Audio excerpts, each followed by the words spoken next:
There is a brand new Malaysian movie now in cinemas, though by the time you listen to this, it may not be in cinemas anymore. It's called Mencari Ramlee. It is Megat Sharizal's debut feature, and it tells the story of Tony Yusuf's Zakaria, who is a P. Ramlee impersonator in the 1970s. The movie begins with the death of P. Ramlee, the real P. Ramlee, as Zachariah is performing on stage pretending to be him at a carnival. And this is a story about family, about broken dreams, about crime and conspiracy. There is a lot going on in this movie. But I just want to say right off the bat that it is an incredibly well made, well produced, well written Malaysian movie. It's not without its flaws, mind you, but I truly did have an enjoyable time at the cinema. And the one word I can think of to describe this movie, and it's not a word I use often, and I don't think I can even use it for movies like Blood Brothers or Sheriff or even Reversey, and that word is immersive. From the very first minutes of this film, I was immersed in this world of 1970s Malaysia, and I really enjoyed being there. There's a real confidence in the time period, in that 2025 never feels like it's just out of camera. Yes, exactly. Yeah, everything about it feels really well thought out, well designed, well put together. And I'm never just thinking that, oh, just outside that corner of the frame is a building that's not supposed to be there. So I think in that sense, Megat and his team did very well in finding locations, setting up the cars, setting up his shots, in that you never really are thinking about 2025. You're almost always thinking about the time that that movie is set. And I think that is one of the hardest things to do in Malaysia, especially because these films are not made with the kinds of budgets that something like Scorsese would have when he's doing one of his period pieces, or essentially any American film whenever they're doing that kind of period pieces. And I think that is very impressive. Let's get the nitpicks out of the way because this movie has more good than bad, but there were a Yeah. few things that I was nitpicky about. And I know you had some nitpicks as well, but for me, I think the biggest nitpick was I found the editing occasionally to be a little quick, and I was hoping that certain sequences were allowed a little more time to breathe because the movie was cutting between two primary stories, even though there were at least, I think, four stories going on. This movie tries to do a lot, mind you, but it was cutting between two primary stories. And I can see what Megat was going for with regards to that style of storytelling. It was very Aaron Sorkin-esque in moving from dialogue to dialogue, narrative to narrative. But I felt that the editing was a little too abrupt at times. And I think that occasionally would pull me out of one story over the other. Yeah. And I wasn't sure where my focus was supposed to be. Yeah, I agree. And I think that sort of blends into my biggest nitpick regarding this film, which is that it almost feels like this movie doesn't have enough story to run 114 minutes. And the reason I say that is because, like you've just mentioned, Uma, the focus of the story shifts from Zakaria to Zakaria's sister to Megat's character Yusuf to Zaitun. And I feel like had they just sat with Zakaria, I think I would have liked this story a lot better.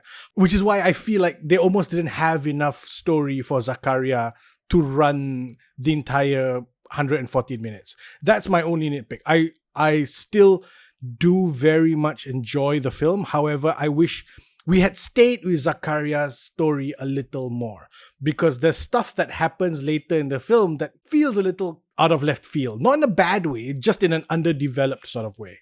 Yeah, Magat wears his inspirations on his sleeve. I mean, he talks about a lot of his inspirations within the movie as well. There is a Sunset Boulevard, Lebowski-esque angle to this. There's elements of Kurosawa. He, of course, borrows from P. Ramlee himself, especially with regards to how some of the actors perform those parts. And all of that works really well because I think Magat's kind of written this movie, or rather underwritten this movie. I think in your Mm. average Malaysian movie, there will be a ton of exposition with regards to why they're doing something, or a wink, wink, nudge, nudge as to why they're saying something. But all of the stuff here is very underwritten and even underperformed as well. And I think that's a very good thing because all of it feels incredibly natural. Can I say this is something that I always have a problem with local filmmakers, right? Megat trusts the audience. Megat trusts the audience to keep up with the story he's telling. The Megat trusts his audience to be smart enough to play along. Even if you, the audience, have jumped ahead knowing something's going to happen, he's got confidence in his writing. He's got confidence in the audience to say, it's okay, the story I'm going to tell is good enough for you, even if you've gone ahead to the end. The journey is still very good. The journey is still very important. And I think that's what's great about Mencari Ramlee, right? I was there for the journey. And I enjoyed all of it. I think Tony Yusuf and Sophia Jane are remarkable in this movie. The both of them really carry this film. Mimi Lana, who plays Zakaria's sister Yasmin, is also fantastic. There is a commitment to these roles. Like Sophia Jane Zaitun is playing Sunset Boulevard. She is in Sunset Boulevard, right? But she doesn't feel the need to point out that she is in Sunset Boulevard. Magat allows you, the audience, to come to that conclusion yourself and make that connection yourself. Yes, you just mentioned it. Megat wears his influences on his sleeves, but I think the film does the same. The film isn't trying to hide the fact that Sophia Jane is, dare I say it, the femme fatale in this film. Yes, of course. And even the way she moves, the way she speaks, it never feels like an homage. It never feels like a lazy copy. It feels like a very deliberate choice. The way Sophia Jane moves in the shot, the way she glides across the screen, the way there's one sequence where she lays down on the couch. It's such she's almost daring the audience to do something about it. Yeah. And I feel like that's the touchstone of what a femme fatale is. The character is always on the top, even when she's not necessarily. In her own head, she's in control of the moment. The movie at its core is something of a caper, right? Megat Sharizal himself plays Yusuf, who is Zaitun's brother. Yusuf is a mob boss. Zakaria owes him some money. But of course, Zaitun, who has recently lost her husband, has descended into a kind of madness and hasn't left, say, the 1960s. And because of that, she thinks Zakaria is actually P. Ramlee. And so Yusuf goes, listen, you want to wipe your debts clean? Why don't you visit my sister every day, pretending to be P. Ramlee, but you can never tell her that P. Ramlee is actually dead. And so from that starting point, I think the movie does a tremendous job in merging those characters. Like throughout this film, even Tony Yusuf Zakaria begins to lose himself and becomes a little confused almost as to where he begins and P. Ramlee stops. Like both of their broken dreams tend to merge into one another. And then, of course, there is the story of two brothers trying to look out for their sisters in their own ways, one more twisted than the other. And then there is a little bit of a crime angle to it as well, given that Megat Sharizal Yusuf is a mob boss. Yeah. Oh, yes. And of course, Yasmin herself wants to be a theater director. And there's her story that runs concurrently throughout this whole thing. And there's a lot happening, but I think it is weave together rather deftly. But like you, Bahe, I too wish that this was primarily focused on Zakaria and Zaiton because I just enjoyed watching them on screen together. I just thought both of them in that living room talking awkwardly because one person is pretending to be someone he's not, but then leaning into it and falling in love in a sense. And I think all of that stuff was just played so well that I wish I had more of it. Am I right in assuming that this is Tony Yusuf's first leading role? Is it his first? I feel like it might be his first leading role. No, he's done other stuff before. I don't know, lah. Tony is in everything. I can't tell what's leading and what's not. Tony and Bron are in every Malaysian/Indonesian movie to ever exist. To be fair, I'm okay with that. I'm totally okay with it. Yeah. The more work those guys get, the better. But I think there is just something about Tony Yusuf has played P. Ramlee on stage. So he's obviously got a lot of that mannerism down. But to watch him switch from Zakaria to Ramlee is quite something to watch. There's a real swagger when he becomes Ramlee from when he's at home as Zakaria with his younger sister. But I think that also plays into the cleverness of what Megat has done here in that, yes, he's told a very standalone story, but it really is a backdoor biopic, right? It is the best way to do a biopic without doing a biopic because in many ways, the parallel lives that Zakaria and P. Ramlee lead inform each other. And I think therein lies the cleverness of this movie. It's not something we get from Malaysian movies. Heck, it's not even something you get from a Western biopic. And I think he's really pulled something impressive off on that front. Tony's performance is absolutely fantastic. It's a Clark Kent Superman thing, right? When he switches from Zakaria to P. Ramlee. Like the first time Zakaria shows up at Zaiton's house, he's there as Zakaria. Not entirely sure what this new air quotes role is going to be for him. So he walks up, Yusuf sitting outside having breakfast, and Yusuf calls Zakaria over, sit down and have some breakfast. Zakaria sitting there seeing this buffet laid out across him. He hasn't eaten in a couple of days and he just sort of starts stuffing his face. And then Zaiton walks out. It's a delayed reaction from Tony Yusuf's Zakaria. He's almost like, wait, have we started? Has the director called action yet? And it isn't until Sophia Jane's Zaiton sits down and he suddenly realizes that, oh, I'm supposed to be Ramlee now. I'm no longer Zakaria. And he sort of shifts in his seat a little bit, unsure of himself. But then he gains the confidence to become Ramlee. And I think that's real talent from Tony Yusuf's performance, right? It's not just a switch on and off. It's a gradual of growing into a character over the course of 2 scenes over 2 days.